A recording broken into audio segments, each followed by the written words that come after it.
Hey Siri, how many days are there till November 8th? It's 15 days until then. It is 15 days until KOTLC Stellarlune comes out, and actually 14 days when this video actually comes out. 2 weeks till Stellarlune. I'm really getting excited. But yeah, let's jump straight into the video. Today we are doing KOTLC theories. As you guys know, the newest book is creeping closer and closer until we get to read the next book. We've obviously already read the first 3 chapters, but the full book is releasing on November 8th, so I'm definitely excited to read that as soon as it comes out. And today we're going to be going over some KOTLC theories that you guys have commented on my last theories videos, and I'm going to be just telling you guys all of the different theories that we have on KOTLC's newest book. So if you guys are excited, make sure to drop a like down below if you guys like these KOTLC theories videos. This might be the last one before the newest book comes out, but we might do one more, so hopefully we do get one more theory video in. But again, this might be the last one, so make sure to drop a like if you have been enjoying the series. And remember, comment down below your KOTLC theories, because then you have a chance to be featured in our last KOTLC theory video before Stellarlune comes out. And remember guys, subscribe down below to the channel. We are trying to get to 13,000 subscribers, so it would really help us out if you guys could check down below if you're subscribed. But without further ado, let's jump straight into the video. Alright, so the first theory of the day we have by ABC123, and let's get straight into it.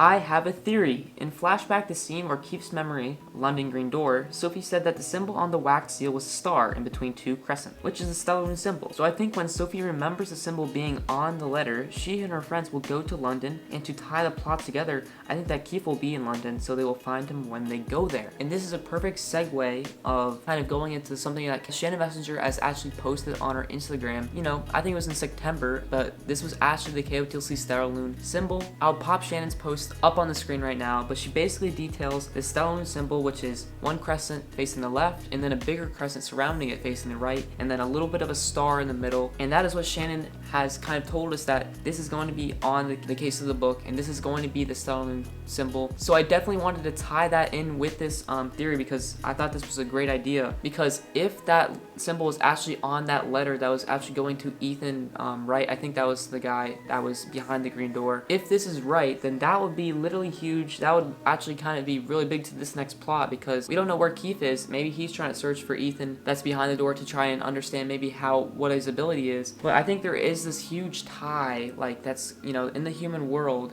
like in London. I think there's a huge tie to the Elven plot, and that's maybe where Keefe is going. That might be where Sophie wants to go if she wants to learn more information. There's so many different ways that the plot could, you know, develop, but I think that London is going to be a huge point in the next book, with this symbol somehow being tied into it, because of course Shannon wouldn't post something that's kind of useless on her Instagram. She's definitely trying to, you know, convey something with this Instagram post. So thank you for your theory. Let's get on. Alright, for this next theory we have by CamillaOlson, and this person says, what if Sophie dies in Stellarlune? Unlocked had 2 points of view, Sophie and Keefe's. All the other books, the POV is Sophie's, but if Keefe's point of view continues and Sophie dies, her POV could just be removed and the rest of the book would be Keefe's. This is something that I've thought about a lot. With this huge, you know, big ability, we would always expect Keefe dies. But why would Keefe die without Sophie knowing, or we would never get to see him again from the plot? I think that Keefe is going to be alive when either the Black Swan or the Neverseen find him. If anything, it would make more sense that Sophie's actually going to die, because she had started this big war with Neverseen, and she kind of seems like nonchalant. She doesn't really care. You know, maybe there's some karma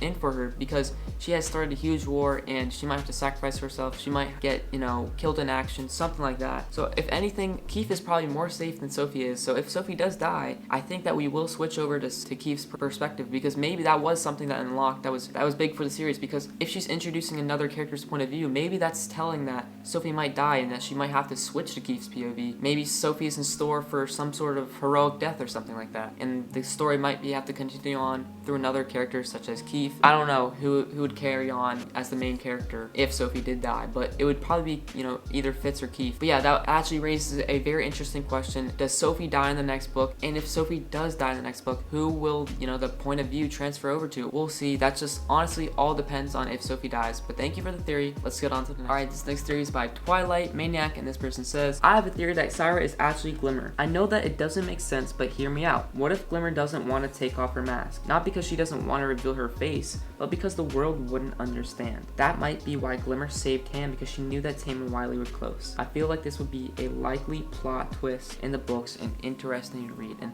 that would be definitely an interesting point in the book if Syra was actually alive. You know, I feel like there's probably a lot of witnesses that seen her die, but it's definitely an interesting theory about what if this was all staged. What if somehow Syra is connected in this big Neverseen Black Swan web of lies and misconception, and we have no idea what's really happening between them. Is the Black Swan evil? Is the Neverseen evil? We really don't know. Syra could be alive. We know that. Jolie could be alive. We don't know that. It's definitely implied that both Syra and Jolie are alive, but we don't know who Glimmer is, so there's definitely a possibility that somehow these guys, you know, either Syra or Jolie stayed alive and it's actually Glimmer. I mean, definitely let me know down below in the comments, do you guys agree with this? Do you think that either Jolie or Syra, someone who's actually dead, could be Glimmer? I've seen a lot of theories like these. I want to know what you guys think. But yeah, let's get on to the next theory. Alright, for the last one of the video, we got Ellaria Smith, and this person says, I think Sophie's father is a human. Not just any human though, but Ethan Benedict Wright. Think about it. Shannon Messenger doesn't just add in new characters usually, especially so late into the series. He has to play a significant role. I think that might explain why Lady Gisela was so interested in him, even though he was a human. If he was the father of the mysterious Project Moonlark, they would definitely be worth looking into. Another reason I think that Sophie's dad is a human is because Project Moonlark is all about giving her a unique understanding about humans. She's already so unique, so what better way to make her a symbol of uniting both the human and the elven world than for her to be half human. My final piece of evidence of this is how in book 7,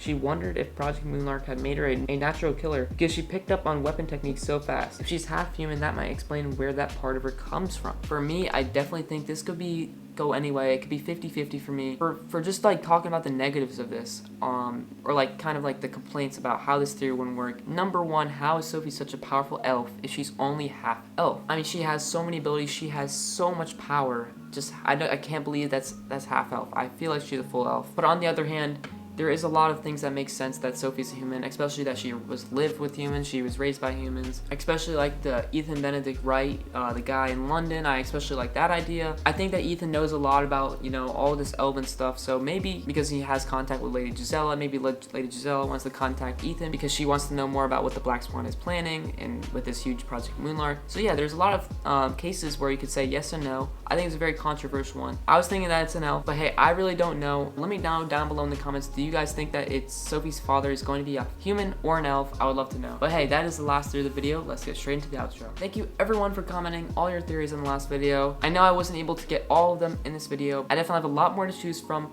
for the next video, so thank you guys for commenting down below your theories. I love to read them and I love to analyze them in these videos. But if you guys did enjoy, please drop a like down below. It really helps out our channel and it shows us that you want more theory videos like this, and especially because KOTLC Stellarlune is coming. Definitely leave a like, just, you know, if you're excited, because I'm really am. Also, comment down below your KOTLC theories. We don't have much more time till the actual book comes out, so comment down below, theorize what you think is going to happen in the book. I would love to read. And lastly guys, subscribe down below. We know that only about 1/5 of you guys watching right now are actually subscribed to the channel, so 4/5 of you guys out there, help us out by subscribing to the channel. It would really mean a lot. And with that, if you guys want any more extra content from us, check out the links in the description. We have so many different channels, so many more stuff you want to check out. That is going to be it for today's KOTLC theory video. I hope you guys enjoyed, and I'll see you guys next week. Have a great rest of your day, and peace.